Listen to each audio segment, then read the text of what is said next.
ज्ञानाची शिकवण शिकवणूक देणारे महान कारुणिक अर्हत सम्यक संबुद्ध देवानंद प्रियरसी धर्मदायाद महान सम्राट अशोक मौर्य विश्वरत्न द सिंबल ऑफ नॉलेज बोधिसत्व महामानव डॉक्टर बाबासाहेब आंबेडकर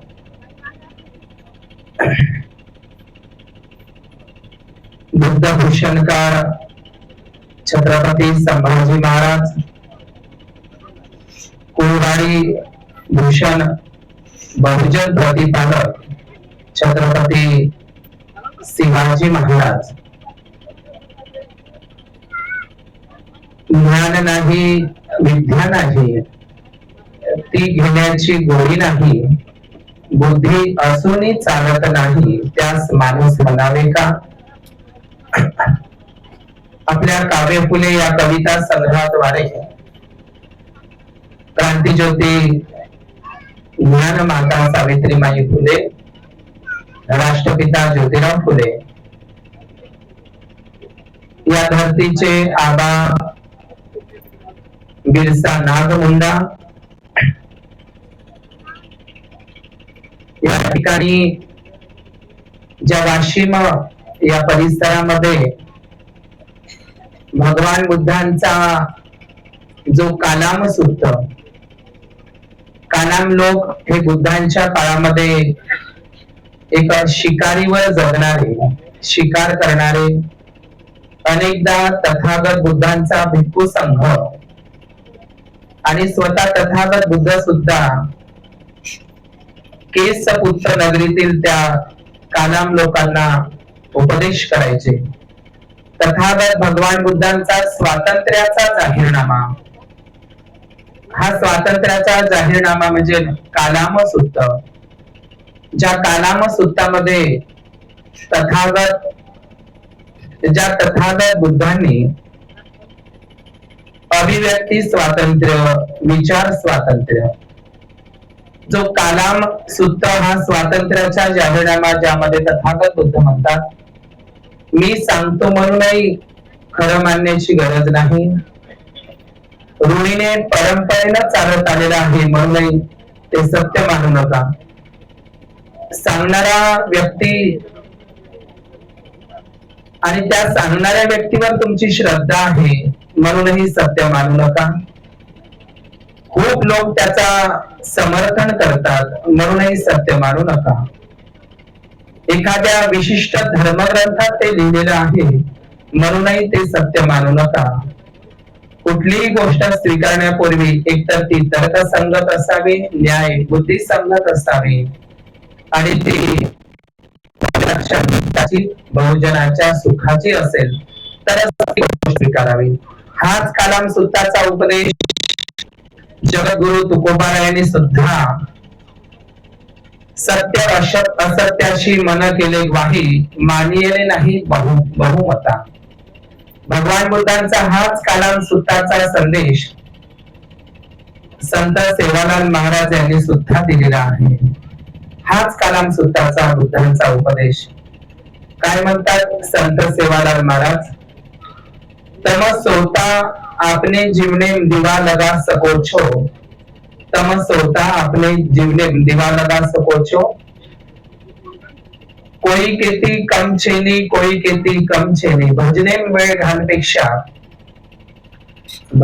वेळ घालपेक्षा करणी करेर सीखो मारी सिकवडी पर ध्यान दीजो जानजो छानजो पचच मानजो म्हणजे तम स्वतः म्हणजे तुम्ही स्वतः आपल्या जीवनामध्ये म्हणजे सरळ सरळ भगवान बुद्धांचा जो अत्तदीप भवचा जो संदेश आहे भजनामध्ये आणि पूजनामध्ये वेळ घालण्यापेक्षा असे कर्म करा आणि जानजो छानजो पचच मानजो म्हणजे जाणून घे त्याची छाटणी कर सत्य काय असत्य काय पचच म्हणजे तेव्हाच प्रत्यक्ष रूपाने ते मानायचं आहे आणि जानजो छानजो पचच मानजो तर संत सेवालाल महाराजांनी हा जो उपदेश केलेला आहे, आज या ठिकाणी या भारतीय कर्मचारी संघाच्या आयोजनामध्ये, विश्व बौद्ध संघाच्या त्या नेतृत्वामध्ये या ठिकाणी या धम्म मंचावर माननीय DR ओहल सर ज्यांनी या कार्यक्रमासाठी मला पाचारण केलं, ते संजयजी कुंभारे सर, विठ्ठल दानगे सर, या ठिकाणी घनश्यामजी अलामे आणि कुंदाताई तोडकर ज्यांनी मार्गदर्शन केलं. अनेक वक्त्यांनी छान मार्गदर्शन केलं. वेळेच्या अभावी ते काही जास्त वेळ बोलणार नाही. जे 3 एप्रिलला म्हणजे मेला समजा, 3 मेला जो जागतिक जे महाबोधी महाविहार आहे या संदर्भातलं त्याची आखणी करण्यासाठीच या कार्यक्रमाचं प्रत्येक जिल्हावाईज आणि तालुक्यावाईज कार्यक्रम होत आहे. या वाशिम परिसरामध्ये येत असताना, वाशिम परिसर हा वाकाटकांची नगरी आहे. वाकाटक सातवाहनांचे म्हणजे मौर्य घराण्याचे जे मांडलिक आहे, ज्यांना उपराज्य किंवा उपशासक म्हटलं जातं, मौर्यांचे मांडलिक सातवाहन राजे म्हणजे ते नागराजे, बुद्धिस्ट राजे, आणि याच सातवाहन नागराजांचे मांडलिक म्हणजेच वाकाटक नागराजे. आणि हे वाकाटक नागराजे आणि सातवाहन नागराजे यांची भूमी म्हणजे हा संपूर्ण महाराष्ट्र आणि नाग विदर्भ. या नाग विदर्भामध्ये सातवाहन आणि वाकाटकांच्याच कालखंडामध्ये मोठ्या प्रमाणात बौद्ध लेण्यांचं उत्खनन झालेलं आहे. 25 डिसेंबर 1954 ला बोधिसत्व डॉक्टर बाबासाहेब आंबेडकर देहू मुक्कामी असं म्हणतात की महाराष्ट्र एकेकाळी 100% बुद्धिस्ट होता.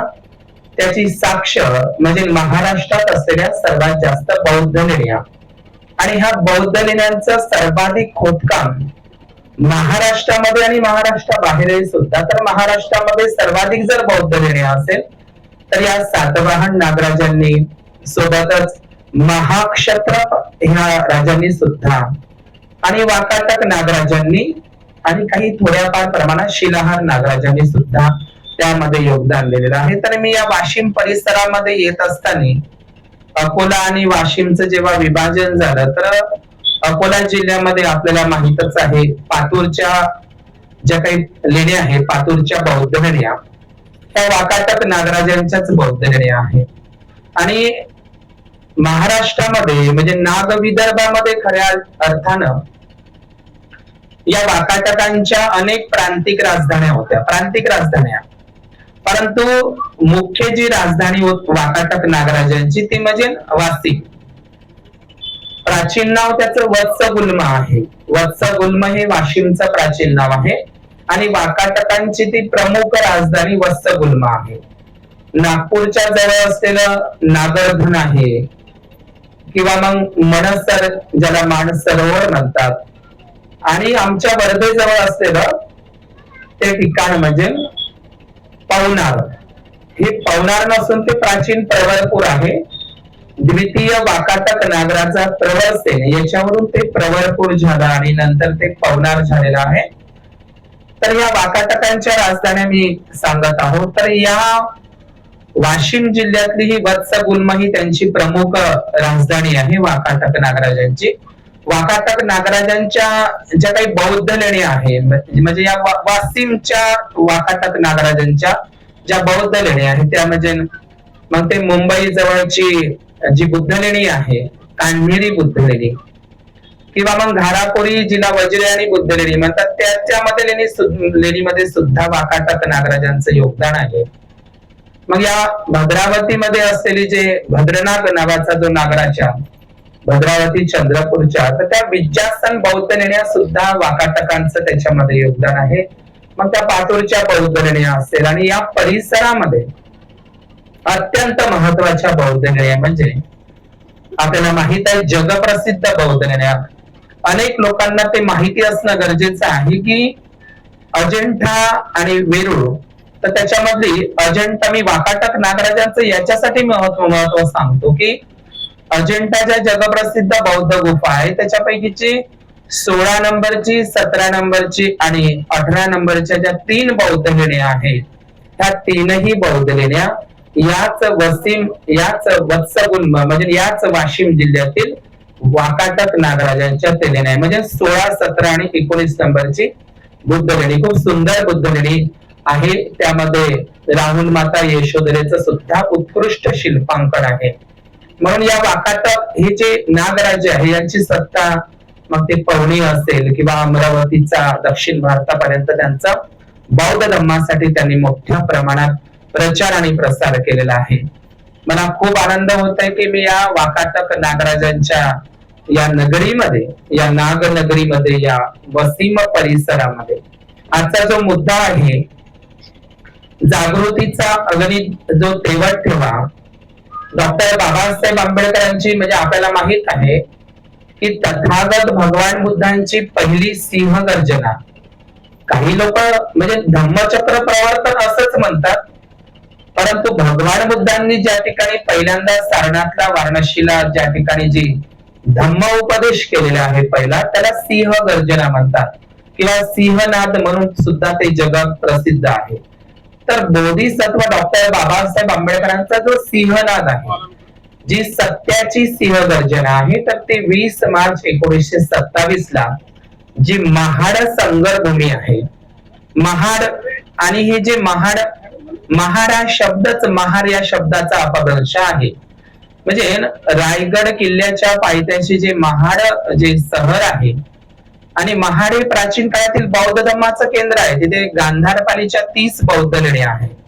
म्हणजे छत्रपती संभाजी महाराजांचे जे बालमित्र आहे, ज्यांनी स्वराज्य उभारणीसाठी मदत केली होती, ते रायबा महाराचं जन्मस्थान म्हणजे रायगड, आणि याच रायबा महाराजांचा जो वंशज आहे, ज्यांनी भीमा कोरेगावाचा पराक्रम सिद्धनाथ महाराज सोबत गाजविला, त्या रायनाथ महार आणि रायबा महाराजचं ते रायगड, आणि या रायगड पायथ्याशीच बाबासाहेबांनी 25 डिसेंबर 1927 ला मनुस्मृतीचं दहन केलं.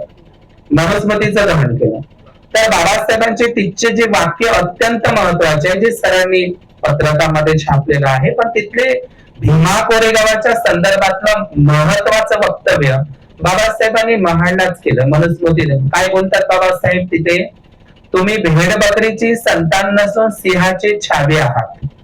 म्हणजे आपण जे छावा छावा सिनेमा वगैरे आला होता, तो कादंबरीवर आधारित, तो काही रिअल सिनेमा नव्हता. छावा हा शब्द बाबासाहेबांनी पहिल्यांदा नागवंशी लोकांसाठी, त्या 500 शूरवीर भीमा कोरेगावाच्या योद्ध्यांसाठी ते छावा हा शब्द वापरलेला आहे. पहिल्यांदा छावा हा शब्द बाबासाहेबांच्या तोंडून महाडला उद्घोषित झालाय. काय बोलतात बाबासाहेब, तुम्ही भेड बकरीची संतान नसून सिंहाचे छावे आहात.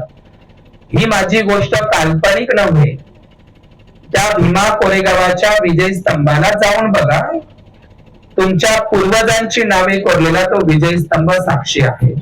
तर बाबासाहेबांचं ते पाण्यासाठी तो संग्रह नव्हता, केवळ बाबासाहेब बोलत, तो केवळ संग्रह पाण्यासाठी नव्हता, तो मानवी मूलभूत हक्कासाठी, सामाजिक समतेचा तो त्याच्यासाठी दिलेला तो लढा होता, समता लढा होता. आणि आज आपण अक्षरशः बघतो की बाबासाहेबांचा पुतळाच अख्खा त्या चौदार तळ्यामध्ये आहे. आणि बाबासाहेबांच्या त्या सत्याग्रहांमध्ये महिलांचा सहभाग विशेष होता, कुठल्याही आंदोलनामध्ये, आणि महाडच्या चौदार तळ्यामध्ये सुद्धा महिला प्रामुख्याने उपस्थित होत्या. आणि लक्षात घ्या, त्याच महाडच्या चौदार तळ्याच्या सत्याग्रहामध्ये तिथलाच महाडचा एक सत्याग्रही बाबासाहेबांनी ते भाषणामध्ये मुंबईच्या नमूद केलेला किसना महार. मी जाता जाता तेच सांगतो की किसना महार हा त्या महाडच्या म्हणजे बाबासाहेबांच्या रायटिंग स्पीचेस मध्ये तो उल्लेख आलेला आहे की महाडच्या सत्याग्रहामध्ये सामील झालेला जो किसना महार आहे, बाबासाहेबांच्या भाषणाचा, त्या सत्याग्रहाचा एवढा त्यांच्या मनावर परिणाम झाला होता की बाबासाहेबांचं त्याच वेळी काही दिवसानं त्या महाडच्या चौदार तळ्याचा सत्याग्रह झाल्याच्या नंतर त्या महाडला एका ब्राह्मणाची म्हैस मरण पावली. म्हैस, आणि ब्राह्मण आणि सुवर्ण लोकांमध्ये थोडा अबोला होता, थोडासा मनमोठाव होता. आणि मग तो ब्राह्मण किसना महाराजच्या त्या महार वस्तीमध्ये त्यावेळी येतो आणि किसना महाराला म्हणतो, अरे किसना महार, माझ्या अंगणामध्ये म्हैस मरून पडलेली आहे. तर त्यावेळी किसना महार बाबासाहेबांचं भाषण त्याने ऐकलेलं असतं, कारण तो महारचाच असतो.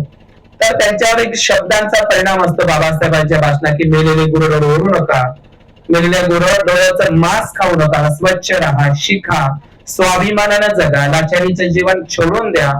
तर हे शब्द त्याने ऐकलेले असतात आणि मग तो ब्राह्मण त्याला असं म्हणतो की मी तुला 18 रुपये त्यावेळेचे जे काही आणे असेल तर तो त्याला आमिष दाखवतो. शेवटी किसना महार म्हणतो मी नाही. दुसऱ्यांदाही तो विनवणी करतो, तिसऱ्यांदाही करतो. शेवटी त्या ब्राह्मणाची म्हैस एवढी फुगते की स्वतः रात्रीच्या वेळेला तो ब्राह्मण आणि त्याची जी ब्राह्मण स्त्री आहे तर त्या म्हशीला गावाबाहेर ओढत असतो. म्हणजे त्या काळातल्या किसना महाराजच्या त्या मनावर झालेल्या त्या मारच्या चौदापर्यंतचा तो परिणाम, म्हणजे ते बाबासाहेबांच्या त्या सिंह गर्जनेचाच तो एक परिणाम होता. जो आजचा जो मुद्दा आहे की महाबोधी महाविहार, हे महाबोधी महाविहार हे संबोधी स्थळ, या संबोधी स्थळाला महान सम्राट अशोकाने, म्हणजे इथं बसल्या म्हणजे DRO सरांना मी यापूर्वी तो मुद्दा मी नागपूरला मांडलेला आणि इथेही मांडणार आहोत की आज ज्या ठिकाणी महाबोधी महाविहार उभा आहे जागतिक धरोहर, तर हे महाबोधी महाविहार ते बुद्धाच्या वेळी ते उर्वेला वन होतं. उर्वेला वन, आता उर्वेला वन ते निरंजना नदीच्या काठी उर्वेला वन होतं आणि उर्वेला वन असल्याच्या नंतर सिद्धार्थ गौतमाने त्या ठिकाणी नंतर सम्यक संबोधी प्राप्त केली. तर त्या ठिकाणी कुठलं शिव मंदिर असण्याचा प्रश्नच नाही आहे, ते उर्वेला वन होतं. नंतरच्या काळामध्ये सम्राट अशोकाने त्यांना त्यांच्या 10व्या शिलालेख मध्ये सम्राट अशोकांच्या त्यांनी उल्लेख केलेला आहे की मी या संबोधी स्थळाला भेट दिलेली आहे. म्हणजे प्राचीन नाव बुद्धाच्या वेळी बोधगया नाही आहे, त्याचं प्राचीन नाव आहे उर्वेला वन. नंतर उर्वेला वनच्या नंतर सम्यक संबोधी प्राप्त झाल्याच्या नंतर महान सम्राट अशोकाने त्याला संबोधी स्थळ अभिलेखांमध्ये उत्कीर्णित केलेलं आहे. आणि दुसरी गोष्ट, हे जे महाबोधी महाविहाराचं जे स्ट्रक्चर आहे आता त्याला बोधगया म्हणतात. लक्षात घ्या, अशी 3 नावं आहे. तर त्या ठिकाणी ते जंगलच होतं. आज त्या ठिकाणी बुद्धाच्या बाजूला जे वर्चस्व झालेलं आहे, म्हणजे आपण जे नालंदा महाविहार असं म्हणजे नालंदा विद्यापीठ म्हणणं ही चुकीची गोष्ट आहे. मी याच्यासाठी म्हणतो नालंदा विद्यापीठ आपण एक म्हणजे एकाएकी बोलू नये. नालंदा विद्यापीठ हे नालंदा विद्यापीठ नव्हतं. तुम्ही कधीही नालंदा महाविहाराच्या संग्रहालयामध्ये जा, तिथे एक टेराकोटा मातीचा गोल शिक्का आहे. त्या माती म्हणजे नालंदाच्या उत्खननामध्ये त्या मातीचा तिथे गोल शिक्का आहे, त्याच्यावर श्री नालंदा महाविहारी असं लिहिलेलं आहे. बघा मी काय म्हणतो, तिथे लिहिलेलं आहे श्री नालंदा महाविहारी. म्हणजे नालंदा विद्यापीठ हे नालंदा विद्यापीठ नव्हतं सुरुवातीला, ते नालंदा महाविहार होतं. आणि नालंदा महाविहाराच्या आधी ते काय होतं तर ते सारीपुत्ताचं जन्मगाव होतं नालंदा. म्हणजे बुद्धांच्या महापरिनिर्वाणाच्याच आधी सारीपुत्ताचं परिनिर्माण झालं होतं. तर बुद्धाने तिथे बुद्धांच्याच आदेशावरून सारीपुत्तांच्या शारीरिक धातू त्या नालंदा ज्या ठिकाणी त्या सारीपुत्ताचा जन्म झाला, म्हणजे आजचं नालंदा विद्यापीठ जे म्हणतो आपण ते सारीपुत्ताचं घर आहे. तिथे बुद्धांच्या आदेशावरून शारीरिक अस्थी ठेवण्यात आल्या. नंतर महान सम्राट अशोकाने त्या स्तूपांचा एक मोठा गोलाकार केला आणि नंतर त्या ठिकाणी म्हणजे सारीपुत्ताचं ते घर, सारीपुत्ताच्या घराच्या नंतर ते सारीपुत्ताचं चैत्यस्तूप आणि चैत्यस्तूपाच्या नंतर महाविहार आणि महाविहाराच्या नंतर ते विद्यापीठ म्हणजेच ते जागतिक विद्यापीठ. म्हणजे या भारताने बुद्ध विहाराची विद्यापीठ झाली, हे लक्षात घ्या. बुद्ध विहाराची विद्यापीठ झाली. आणि आज आपण परिस्थिती बघतो की बुद्ध विहार ही समाज कंटकांची आणि राजकारणाची अड्डी झाली आहे. म्हणजे आपल्या या भारतामध्ये, या जम्बूद्वीप भारतामध्ये ही बुद्ध विहाराचीच विद्यापीठ झाली आणि जगभरातले लोक त्या ठिकाणी शिकायला यायचे. जाता येता म्हणून मी तेच सांगतो, माझा विषय मी मांडलेलाच आहे याच्यामध्ये की नालंदा विद्यापीठ जाणणारा मोहम्मद बख्तियार खिलजी नाही आहे. मोहम्मद बख्तियार खिलजी जे तुर्की आक्रमक म्हणून सांगितलं जातं की मोहम्मद बख्तियार खिलजीनं ते नालंदा विद्यापीठ जाणलं, असा प्रचार करणं ही चुकीची गोष्ट आहे. नालंदा विद्यापीठ जाळणारा ब्राह्मण आहे शशांक नावाचा बंगाली ब्राह्मण राजा. त्यांनीच नालंदा विद्यापीठ जाळलेलं आहे, लक्षात घ्यायचं आहे तुम्हाला. हे नालंदा विद्यापीठ ज्या दिवशी जाळलं त्या ठिकाणी 10,000 भिक्खू एकाच वेळी शिकायचे. कुठे? नालंदा विद्यापीठ मध्ये. लक्षात येत आहे तुम्हाला? 10,000 भिक्खू लोक एकाच वेळी शिकायचे. 2,500 बौद्धाचार्य म्हणजे मोठे भंतेजी त्यांना शिकवायला राहायचे. आणि म्हणून तिथं शून्यागार होते. शून्यागार आपल्याला सांगितलं जातं शून्याचे जनक आर्यभट आहे. शून्याचे जनक आर्यभट नाही, तथागत बुद्ध आहे. भिक्खूंना सातबाईच्या ज्या खोल्या करून द्यायच्या, लक्षात घ्या, भिक्खूंना ज्या सातबाईच्या खोल्या आहे ना, आता जे 7-12 म्हणतो हा बुद्धाचाच आहे. तर भिक्खूंच्या ज्या खोल्या राहायच्या 7-12च्या एका भिक्खूसाठी, अभ्यासक्रमासाठी, चिंतनेसाठी एका भिक्खूच्या रूमला शून्यागार म्हणायचे. म्हणजे शून्य या शब्दाला जन्म देणारे बुद्ध आहे, त्याला शून्यागार म्हणायचे. शून्यागार कसे असायचे? गोल गोल. समजलं ना? जसा शून्य गोल गोल असतो तसं ते गोल घरच राहायचं. त्या गोल घराला, त्या शून्यासारख्या गोल गोल घराला शून्यागार म्हणायचे. आणि ते 7-12च्या रूमात तुम्हाला आजही नालंदाला दिसतात. शून्याचे जनक बुद्धच आहे. अंकगणित, बीजगणित, भूगणित म्हणजे भूमित या सगळ्याचे जनक तथागत भगवान बुद्ध आहे. आणि लक्षात घ्या माऊल्यांनो, नालंदा विद्यापीठामधले 90 ग्रंथ जाळले. किती? कल्पना करा, 90 ग्रंथ ब्राह्मणांनी जाळले. 6 महिने ते ग्रंथ जळत राहिले. रत्नरंजक, रत्नोदधी आणि रत्नसागर नावाच्या 3 मोठ्या लायब्ररी होत्या. ज्या दिवशी आग लावली, बाबासाहेबांनी एकच मनुस्मृती ग्रंथ जाळला, महाडला, तर किती द्वेष करतात लोक. एकच ना, ज्या ग्रंथांनी हजारो वर्षापासून स्त्रियांना गुलाम केलं होतं त्या ग्रंथाला बाबासाहेबांनी जाळलं, तर बाबासाहेबांचा द्वेष करतात. पण आमचे 90 लाख बौद्ध धम्मग्रंथ त्या नालंदा विद्यापीठामध्ये ब्राह्मणांनी, त्या शशांक नावाच्या बंगाली ब्राह्मण राजांनी जाळली. 6 महिने ते जळत राहिली. नालंदा विद्यापीठाला आग लावून होळी नावाचा हा सण ब्राह्मणवादांनी सुरू केलेला आहे आणि आपण तो करतो. दुसरी गोष्ट, नालंदा विद्यापीठाला जशी आग लावली शशांक नावाच्या बंगाली ब्राह्मण राजांनी, त्यांनी आपल्या पूर्ण जे सैनिक आहे ते महाबोधी महावीराकडे वळवलेला आहे. मी महाबोधी महावीर सांगत आहोत तुम्हाला. तर मग याच शशांक नावाच्या बंगाल, आता नालंदा आणि महाबोधी महाविहार खूप काही लांब नाही आहे. राजगिरी पासून 17 किलोमीटर नालंदा महाविहार आहे. तर तिथून मग त्यांनी जे आपलं सैनिक आहे महाबोधी महाविहाराकडे वळविलं आणि महाबोधी महाविहाराच्या विहाराची तोडफोड तर त्याने केलीच केली, पण जे महाबोधी ट्री आहे, जागतिक जे बोधी वृक्षाचं जे झाड आहे त्याला पूर्ण पद्धतीने तोडलं गेलेलं आहे. इथे कुंदाताई तोडकर आहे, त्यांच्याही लक्षात मी आणून देतो सगळ्यांना की आज जे आपण महाबोधी महाविहार पाशी जे बोधी वृक्षाची शाखा बघतो किंवा पाहतो ती 5वी शाखा आहे. कितवी शाखा आहे? 5वं झाड आहे ते. संघमित्रानं नेलेलं श्रीलंकेच्या अनुराधापूरवरून सर अलेक्झांडर कनिंघम यांनी ते पुन्हा भारतामध्ये आणलं श्रीलंकेवर. आज जे लोक वंदन करतात, भिक्खू लोक त्या ठिकाणी थांबतात, ते त्याच बोधी वृक्षाची शाखा आहे, हे लक्षात घ्या. पण त्याची जी ओरिजिनल शाखा होती ती 5व्यांदा जाणारा जो राजा होता तो म्हणजे शशांक नावाचा बंगाली ब्राह्मण राजा. म्हणजे नालंदा विद्यापीठ आणि महाबोधी ट्री म्हणजे ते पिंपळ बोधी वृक्षाचं झाड जाळून या भारतामध्ये होळी नावाचा सण सुरू झाला हे सगळ्यांना माहित आहे. आपल्या महाराष्ट्रामध्ये जसंच्या तसंच म्हणजे ज्याप्रमाणे कबीराचे तुकडे तुकडे करून, संत रविदासांचे तुकडे तुकडे करून ज्या वाराणसीच्या गंगा नदीमध्ये फेकून दिले, ज्याप्रमाणे सारीपुत्त भंतेंची कत्तल त्यावेळी कार्तिक अमावस्या दिवाळीच्या पर्वावर झालेली आहे, तर त्याच पद्धतीनं याच होळीच्या पर्वामध्ये संत तुकाराम मोरे, लक्षात घ्या, हे मोरे वंशज महाराष्ट्रामध्ये होतो आणि या मोरे वंशजांनी म्हणजे घारापुरीच्या ज्या बौद्ध लेण्या आहे वज्र्याने त्यांचं खोदकाम केलेलं होतं. सम्राट अशोक मौर्य वंशाचाच हा संत तुकाराम मोरे. संत आणि नाही लागत त्याचा अंत. संत हा शब्द पाली आहे. आम्ही परित्राण पाठामध्ये म्हणतो ये संता संत चित्ता. संत शब्द मावल्यांना पाली आहे. संत चित्ता म्हणजे जो शांत चित्ता. तुकोबारायने तर खूप मस्त सांगितलंय संत कोणाला म्हणावे. संत कोणाला म्हणावे? आघात होऊन या. आघात होऊन या जो आपला हळुवारपणा सोडत नाही त्याला संत म्हणावे. आता ते दांडगे सरांनी सांगितलंय आशिक खरात आहे ना, आशिक खरात तो काय आहे तर आशिक खरात अशोक नाव किती मस्त आहे बाबा, आहे की नाही. आमच्या महान राजाचं नावही नाही घेऊ शकत त्याचं नाव, मी त्याला आशिक खराबच म्हणतो. या आशिक खरात आहे की नाही. संत तुकाराम महाराजांसारखे संत, गाडगे बाबांसारखे संत, आहे की नाही.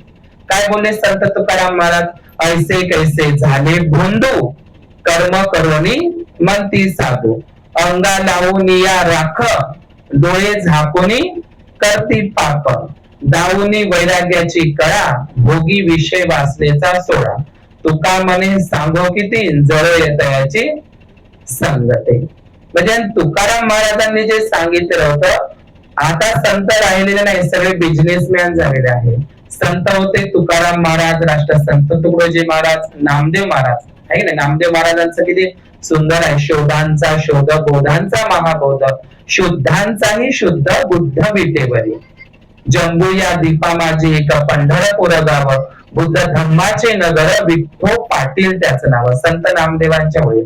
आता संत राहिलेले नाही, म्हणून अशा संतांना म्हणजे जे आज जंत म्हणू आपण त्यांना, अशा जंतांना बळी पडू नका. आमचे संत सेवालाल महाराज ज्यांनी पंचशील मगाशी सरांनी सांगितलं, मी त्यांचं वाचलेलं आहे. तर मला एवढंच आवाहन करायचं की जे महाबोधी महाविहाराचं जे स्ट्रक्चर आहे आजही ते ब्राह्मणवाद्यांच्या कब्जामध्ये आहे. इथे बसल्या मावल्यांना मला एवढंच म्हणायचं आहे, उपासक उपासिकांनो, की नालंदा विद्यापीठ आणि सगळी बुद्ध विद्यापीठ, मग ते तिरुपती बालाजी असेल, सोमनाथ असेल, जगन्नाथ असेल, बद्रीनाथ असेल, केदारनाथ असेल, विठ्ठल ते पंढरपूरचं विठोबाचं मंदिर असेल, ही सर्वच्या सर्व प्राचीन काळातील बुद्ध विहारच आहे. एक कल्पना करा की नालंदा विद्यापीठ हे ब्राह्मणांनी जाळलं. आज महाबोधी महाविहार कोणाच्या कब्जात आहे? मुस्लिमांच्या कब्जात आहे. आमच्या मुस्लिम बांधवाच्या अजिबात नाही. ख्रिश्चन बांधवांच्या आहे नाही, जैन सिख बांधवांच्या आहे. म्हणजे आजच्या घडीला महाबोधी महाविहार, आमचं त्यांना एवढंच म्हणणं आहे की महान सम्राट अशोकांनी अनेक वक्ते बोलून जात असतात. मी 2 मिनिटांमध्ये संपवतो. म्हणजे मी हे लक्षात आणून देत आहो की जगामध्ये महान सम्राट अशोकांनी केवळ 84,000 महास्तूप नाही बांधले. लक्षात घ्या, सम्राट अशोकांनी 84,000 महास्तूपच नाही बांधले. बघा लक्षात घ्या, 84,000 महास्तूप बांधले, एक 84,000 महाविहारही बांधले. विहार आणि स्तूप वेगळी असतात. 84,000 महाविहार बांधली, 84,000 महास्तूप बांधली आणि 84,000 धम्मस्तंभ उभारले. आणि 84,000 धम्मस्तंभच नाही तर 84,000 शिलालेख कोरले. समजा 84,000 शिलालेख, त्याच्यामध्ये गुहालेख, शिलालेख आणि स्तंभलेख. आता या गुहालेख, स्तंभलेख आणि जे शिलालेख आहे, जगातील पहिली बुद्धलेणी खोदणारा सम्राट अशोक आहे. लक्षात घ्या. आणि जगातली आणि भारतातली पहिली बुद्धलेणी बिहारमध्येच खोदलेली आहे. बराबर बुद्धलेणी, तुम्ही कधी बौद्ध गेले ती बराबर बुद्धलेणी पाहिली पाहिजे. सम्राट अशोकांनी खोदलेली पहिली बुद्धलेणी म्हणजे बराबर बौद्ध लेणी, ते ग्रेनाइट पत्थर मध्ये आहे. दुसरी गोष्ट, सम्राट अशोकाचा पहिला शिलालेख कुठला आहे तर तिथेच आहे, बराबर बुद्धलेणीतलाच दुसरा शिलालेख आहे. सम्राट अशोकाची दुसरी बुद्धलेणी छत्तीसगडला आहे, जोगीमारा. आता त्याचं नाव छत्तीसगड काय आहे तर आमचे आदिवासी बांधव आता कुंदाताई आणि घनश्याम अनामे सर बोललेले आहे. मी स्वतः छत्तीसगडला गेलेला आहे. वास्तविक पाहता ते 37 आहे. भगवान बुद्धांचा 37 बोधी पक्षीय धम्म. जसं आपल्या महाराष्ट्रामध्ये 40 गाव आहे, नाव ऐकलं का तुम्ही? जळगावला 40 गाव आहे. हे 40 गाव काय आहे बरं? 40 गाव आहे का तिथे? अजिबात नाही. तथागत भगवान बुद्धांनी जी सम्यक संबोधी प्राप्त केली ती 40 दिवसात केलेली आहे. त्या झाडाखाली बाबासाहेबांनी लिहिलं आहे बुद्धानी धर्मामध्ये. भगवान बुद्धांच्या नरसिंह दातामध्ये, लखन सुतामध्ये भगवान बुद्धाला 40 दात आहे. 20 सती 20 सती सेत सुदंतो. आणि तथागत भगवान बुद्धांचे 40 कम्मठान आहे. हा 40 आकडा म्हणजे आजचं ते 40 गाव आहे. म्हणजे त्याच्या खानापुना तुम्हाला दिसतातच. आणि हे 84,000 जे महास्तूप, 84 काय आहे तर जो 84,000 सुत्तांना गाथांना आचरण करी तो नरकात जाईल. म्हणजे आम्हाला शिकवलं 84,000 येण्याचा फेरा. लक्षात घ्या. तर 84 सम्राट अशोकांनी जे 84,000 शिलालेख कोरले होते ते भारतातलं जगातलं पहिलं संविधान आहे. लक्षात घ्या. सम्राट अशोकांचं संविधान 84,000 शिलालेखांवर होतं, दगडांवर होतं. काही दगड म्हणजे 42 दगड शिलालेख सम्राट अशोकाचे प्राप्त झाले, काही गायब केले, नष्ट केले, ते तोडण्यात आले, फोडण्यात आले, नदी समुद्रामध्ये सुद्धा फेकून देण्यात आले. म्हणून लक्षात घ्या, यापूर्वी सुद्धा संविधान नष्ट केल्या गेलं. कोणाचं? सम्राट अशोकाचं. ते दगडांवरच होतं. आणि बाबासाहेबांचं संविधान लक्षात घ्या, हे बाबासाहेबांचं संविधान कागदांवरच होतं. आता बुद्ध जयंती येत असताना ते छत्तीसगड नाव काय आहे? तर आजही त्या छत्तीसगड हा भाग त्या काळामध्ये राजा प्रसेनजिताचा दक्षिण कोसल होता. स्वतः तथागत बुद्ध छत्तीसगडला गेलेले आहे. तर ते त्या ठिकाणी 36 बुद्धाच्या आईचे 36 महामाया देवीचे मंदिर आहे. मग ते रतनपूर असो का लखनपूर, आजही आमचे नागवंशी, नागमुंडा, आमचे मूल निवासी बांधव आजही छत्तीसगड मध्ये जाऊन बघा तुम्ही, तिथं म्हणजे 36 महामाया देवीची पूजा करतात. तिला महतारी म्हणतात. ते महतारी म्हणजे काय? महातेरी भिक्खुणी. लक्षात घ्या, म्हणजे या दोघी ज्या बहिणी आहे कोलीय वंशाच्या होत्या, महामाया आणि महाप्रजापती गौतमी. तर या महाप्रजापती गौतमीची महतारी देवी म्हणून ते पूजा करतात. म्हणजे पहिली महातेरी म्हणजेच महतारी, आणि हीच महामायाचे मंदिर तिथं म्हणजे. आणि आजही ते शाल वृक्षाची पूजा करतात. आता शाल वृक्ष काय आहे सगळ्यांना माहितच आहे. आणि म्हणून महामाया देवीचा, जसं बुद्धाला विष्णूचा 9वा अवतार केलं, तसंच बुद्धाच्या आईला महामाया देवीला सुद्धा महालक्ष्मीचा अवतार केलेला आहे. हे लक्षात घ्या. म्हणून जाता जाता एवढंच म्हणतो की सम्राट अशोकाने जे 84,000 महास्तूप बांधले आणि महाविहार बांधले, तर आता सांचीच्या आणि भरूचच्या स्तूपावर गेलं तर तुम्हाला कमळाच्या फुलामध्ये एक स्त्री उभ्या आणि बसलेल्या पोझिशन मध्ये दिसते. मी चकलो होतं की ते महालक्ष्मी कशी आली, गजलक्ष्मी. वास्तविक पाहता ती बुद्धाची आई महामाया आहे. लक्षात घ्या. आता सांचीच्या स्तूपावरती तुम्हाला शिल्प दिसतं महामाया देवीचं, पण 84,000 महास्तूप महाविहार नष्ट केले, तर मग 84,000 स्तूपावर असेल ना बुद्धाच्या आईचं शिल्प? असेलच ना. आता ते नष्ट झाले. म्हणून लक्षात घ्या, एवढं बुद्धाच्या आईला महत्व दिलं होतं सम्राट अशोकाने. तर सम्राट अशोकाचं संविधान यापूर्वी नष्ट झालेलं आहे. आणि सम्राट अशोकाच्या आणखी अनेक इथे वक्त्यांना मी सांगतो, आमच्या कुंदाताई असेल, कोणी असेल, हे म्हणणं चुकीचं आहे की बुद्धाचा, म्हणजे वास्तविक पाहता सिद्धार्थ गौतम बुद्धाचा जन्म नेपाळमध्ये झाला, हे सांगणं सोडून द्या. मी तर ते सांगत नाही. नेपाळ नावाचा देशच नव्हता. आजचं जे अफगाणिस्तान आहे, पाकिस्तान आहे, ताजिकिस्तान आहे, बलुचिस्तान आहे, इराण आहे, इराक आहे, मेसोपोटमिया आहे, ग्रीक आणि इटली पर्यंत या भारताचं नाव जम्बूद्वीप होतं. आणि नेपाळ म्हणजे पाकिस्तान, अफगाणिस्तान, नेपाळ हे आता नावं पडलेले आहे. त्यावेळी ते जम्बूद्वीपाच होते ना. मग बुद्धाचा जन्म कुठे झाला? जम्बूद्वीपात झाला. नेपाळ म्हणणं सोडून द्या. लक्षात घ्या, नेपाळ देशामध्ये झाला नाही. वास्तविक पाहता बुद्धाचा जन्मच नसतो. लक्षात घ्या, बुद्धाचा जन्म नसतो. कसा काय बुद्धाचा जन्म असतो? का जन्म तर सिद्धार्थ गौतमाचा झाला. बुद्ध बनण्यासाठी त्या कसोट्या लावाव्या लागतात. ठीक आहे ना. तर मग बुद्धांना जे सम्यक संबोधी प्राप्त झाली, ते अत्यंत महत्वाचं जे महाबोधी महाविहार स्थळ आहे, ते महाबोधी महाविहार आजही ब्राह्मणांच्या कब्जामध्ये आहे. आणि त्यासाठी आपल्याला ही आंदोलन आहे, हा जागृतीचा अग्नी आहे, आपल्याला असाच तेवढ ठेवावा लागणार आहे. आणि ह्या महाबोधी महाविहाराच्या या आंदोलनासाठी जे मी आवाहन करत आहोत की आपण 3 मेला आपण सर्वांनी बुद्ध पौर्णिमेच्या पर्वावर त्या ठिकाणी सर्वांनी यायचं आहे. इथे जे काही कारंजा वाशिम परिसरातील जे काही कार्यकर्ते आहे विश्व बौद्ध संघाला अधिष्ठित, तर त्यांनी या 3 मेच्या कार्यक्रमासाठी सगळ्यांनी सहभागी व्हावं असं मी सगळ्यांना जाहीर आवाहन करतो.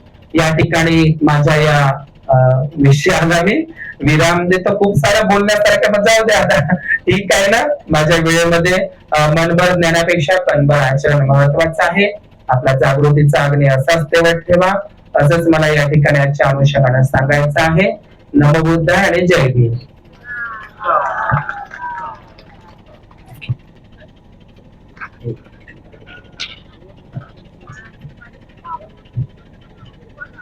खूप खूप धन्यवाद बनते.